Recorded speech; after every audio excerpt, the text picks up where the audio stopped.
Hi, today we are going to be talking about chemoreception and specifically the senses of smell and taste. This is some sensory nerve functions that I have chosen for this project, and I chose these because in the past I have had issues with losing my smell and taste, and I just thought it would be interesting to learn more about the physiological processes of these two things and how it kind of the nerves are affected and all that kind of stuff. In the past, by doctors, I was told that it was some nerve issues. That's why I was having some smell and taste issues. So it's interesting to see these specific connections between these nerves and stuff like that.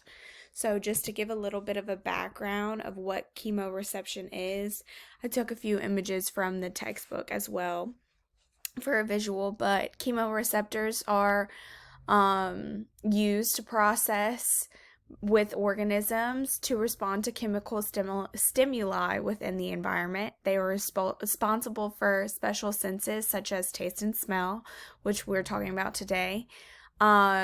In my research, I found out a little bit more outside of taste and smell with chemoreceptors, but I decided to keep this presentation limited to those since that is what the prompt was about. But these chemoreceptors trigger biological signals that transmit to the brain. And every species, from unicellular bacteria to primitive species, have used chemoreceptors, making this an old way for an organism to interact with their environment. So it's important to note here. I read in the text that olfactory, which is our smell sense, is going to be one of the oldest senses that we have, and it's known as a special sense. So it is interesting to know that even bacteria use these chemoreceptors to know things about their environment, maybe changes in their environment, and these chemoreceptors can definitely help different species basically survive. Especially with smell. Smell is a very important special sense, and it gives us a idea of what's going on around us, and it could be even like life saving. So, to get into smell, so that's olfaction. So, the sense of smell that is triggered by odorous substances in the environment. The olfactory sensory neurons are located in the basal epithelium in the nose. So, that is the mucosous skin layer within the nose, and that's where those olfactory sensory neurons are going to begin and where scent is going to begin, and then it goes through a whole process which I've noted to the side, and we'll get to that. But olfaction is responsible for detecting odors. Odor molecules are dissolved in the mucus in the nose. The dissolved odor molecules then sends chemical signals to the brain.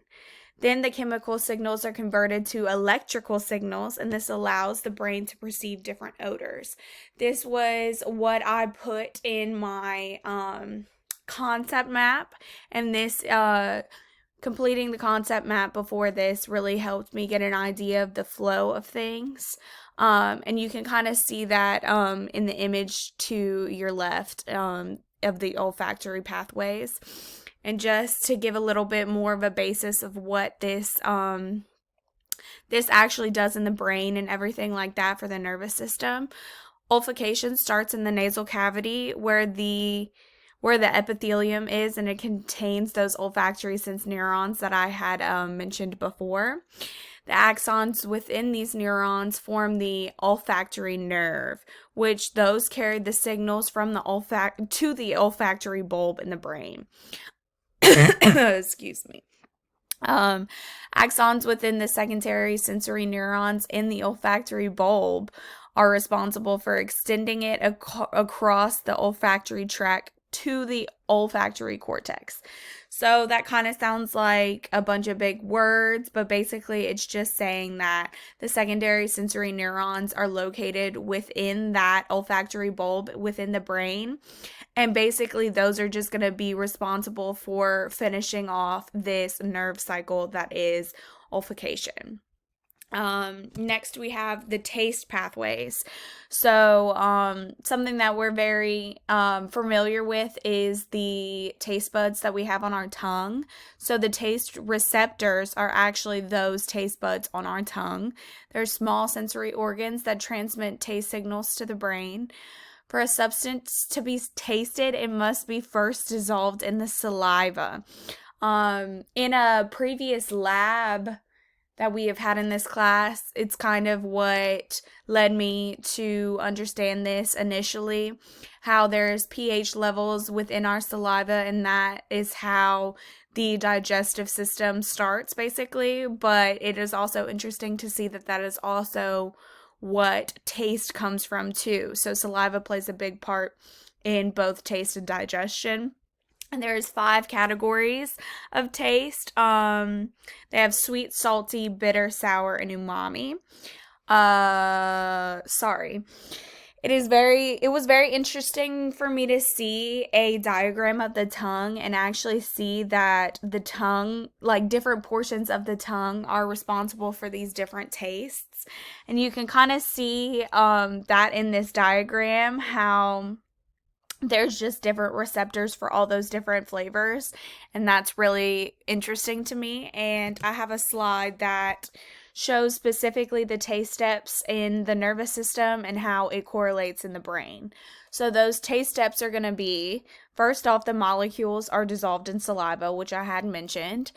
The presynaptic taste cells are the taste receptors within taste buds. And this is where the dissolved molecules bind. So this is kind of where everything gets started within the taste receptors within the taste buds. And it signals these presynaptic taste cells to release signals that these presynaptic taste cells release activate the primary sensory neuron.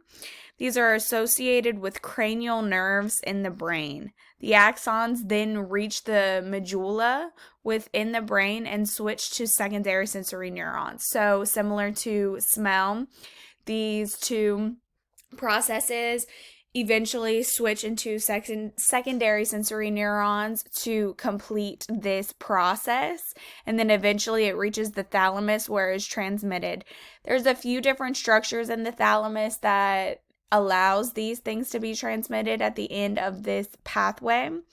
But here in this diagram that I found online, you can see that in the parietal lobe, that is the taste reception portion of the brain. So this is where everything is completed in the nervous pathway.